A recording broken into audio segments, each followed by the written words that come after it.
Luxury cruising is not one size fits all. Oceania, Viking, Windstar, they can all be great choices, but for very different reasons. I'm Ali Raymer, founder of Peace and Pearl Travel Co., and I'm here to help you look beyond the brochure, compare the real value, and find the itinerary and onboard experience that fits your travel style. In this installment of my luxury ocean cruise series, we are chatting all things Azamara.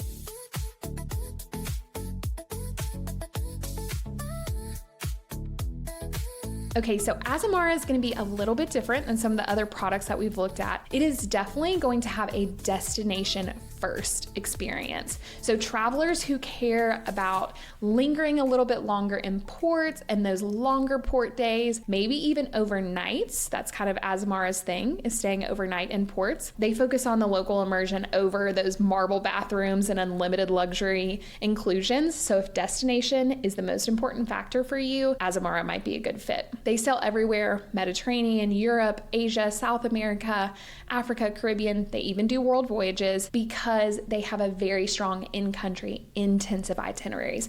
So you might even see them listed as like Greek intensive, Italy intensive, something like that. And they're going to go super deep into one country or one destination. So typically the shore excursions are not fully included. They do include select beverages and gratuities, the self-service laundry, and then they also have something called their AzAmazing Events. And these I'm going to get to in just a little bit, but the excursions themselves, they're usually extra. They're handled by credits. Sometimes they have promotions for shore excursions. So just something to be aware of.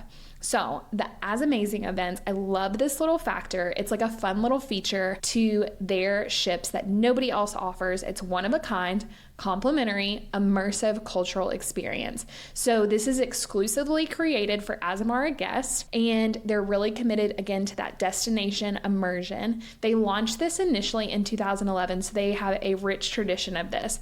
They want to inspire guests to dive deeper into a destination, into the music, into the art, into the culinary traditions of wherever they are ported. They have these unique settings where these AzAmazing evenings take place.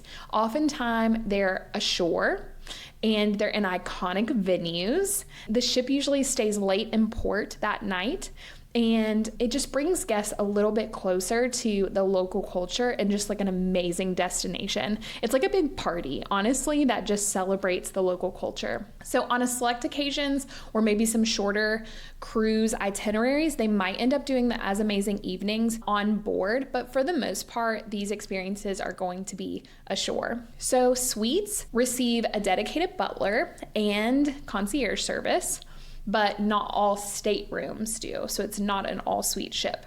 The smaller R-class ships are not all suite and not all balcony. So that's something to be aware of. And some of the cabins can be a little bit smaller than like the newer luxury ships. Azamara has been around for a little while, so just be aware of that with some of their older ships. I would consider them to be more of like a premium or upper premium. So this isn't going to be truly into luxury because their pricing is going to be more like $250 to $600 plus per person per day. So again, it's a really nice step up from those of you who've been sailing with Celebrity or Princess and you kind of want to dip your toe into a small ship experience. I think Azamara would be a really nice way to do it. Again, their whole focus is destination immersion, late nights, overnights, smaller ports. They can get into ports because of their ship size that many larger ships cannot get into.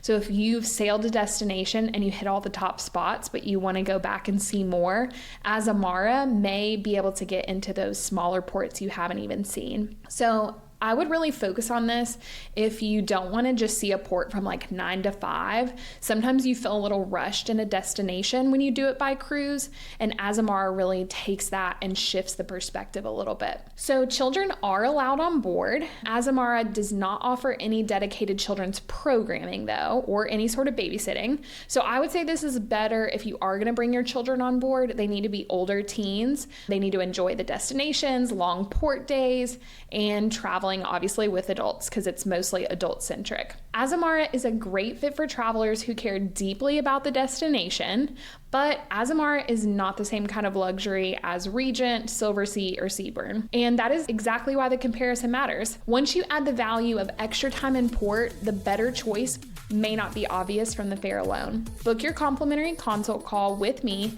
at aliconsultcall.com. I can help match you to the right ship, the right itinerary, and the right suite, so you don't end up paying luxury prices for the wrong experience.